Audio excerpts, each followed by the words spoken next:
ستا ډولک او ستا له غوږو ژاولې نکې جوړې نو نوم رابدل کو.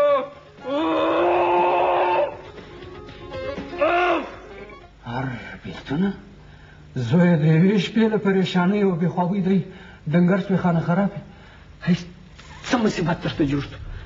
څه فساد تر اوسه؟ یا خدایه پر کومه مخ ونیسم؟ که اغاجي او خلیل ته دا معلومه شوله چې دا څوله پریشاني زما له لاسه د خانجي پر مخ پالش ما ور موښلی نو والله وبیله چې د سر په ویښتانو مې راوځړوي. خدایه زه پر کومه ولاړ شم؟ خیر بېلتونه ځان بیداره ساته د دوی په مخ کې خو بیداره شه که نه؟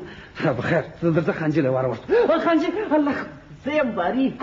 باري ته له کومه راغلې خدای له خوار که خو زړه مې تر تل ووت ما چې خانجي را خلاصوی دي له کومې خوا راغلې خانه خراب؟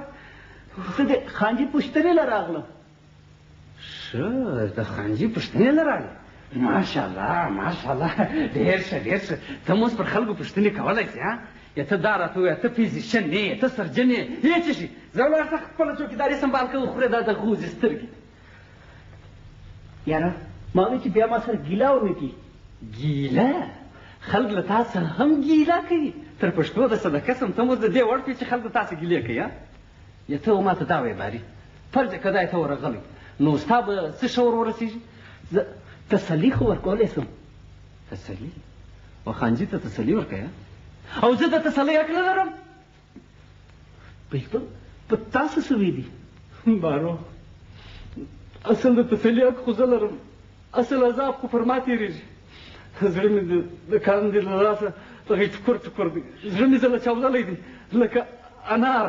ته راسه زه تا ته ګپه وکړم. ته راسم؟ او ته راسه ته لازماده یې لکه شیرین رور چې زه خپل د زړه الو تا ته نه ویم نو چا ته به وویم؟ خو دا دیوالو ته خو نه شم ویلی. په اصل کې خبره دی د بارو په کومه ورځ چې موږ تلي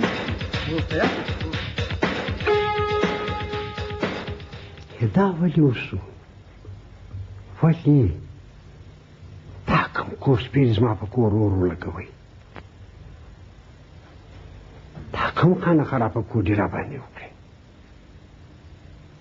دی یا دی نه دی؟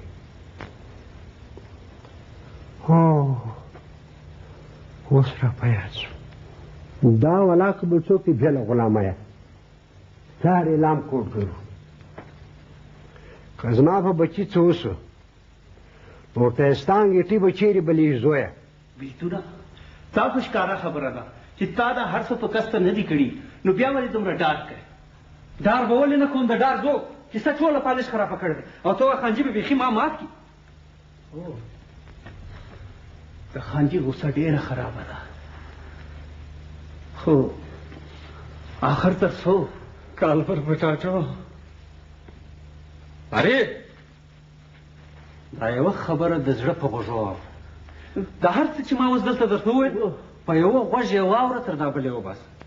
که ما د چا د خولې دا واورېدل چې باري دا ویلي دي یا بېلتون دا کړي دي نو زه خدای چې فوټبال خو درته جوړ کړم. یا زه ستا په کار کې کار نه لرم. توبه مې ده خیال کوه دا باري دي خان.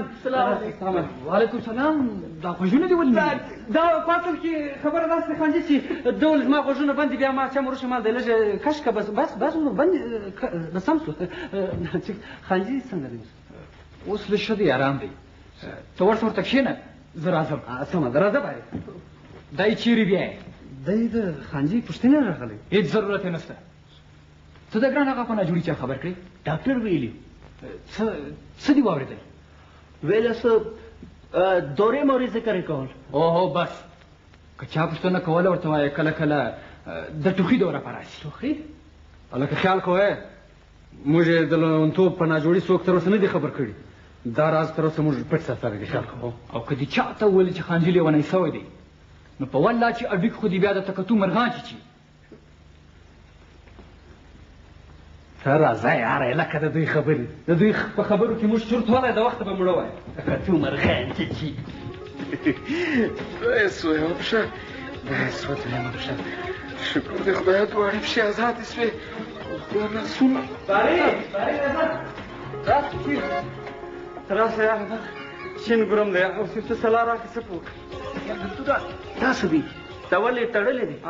سول ادم خان نه روکشه زموږ ګرد شوري درته سنا وکړه چې له دا وجه م تړلې که راخلاص و په وزنم ځان مینه کې در خلاص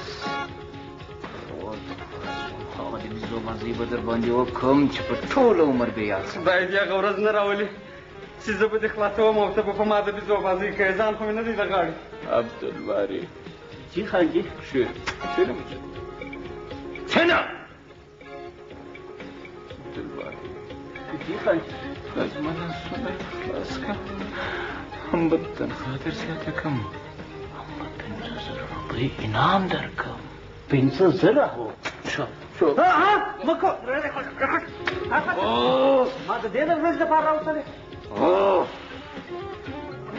که دې زه نه کړم خلاص نو ځان د غوسې مجرم وبولله که دغه لشته کوي یار بلتونه دا خو زه هم فساو شو تا په خپله ځان فساو کړلی ول بیل مجھے مار بیل دې بیا چاته ووایه نو دا ما دته وویلې یار بلتونه خلاص به یې مکو څه خلاصوې ها کمال لکه کرۍ کرۍ لکه زوی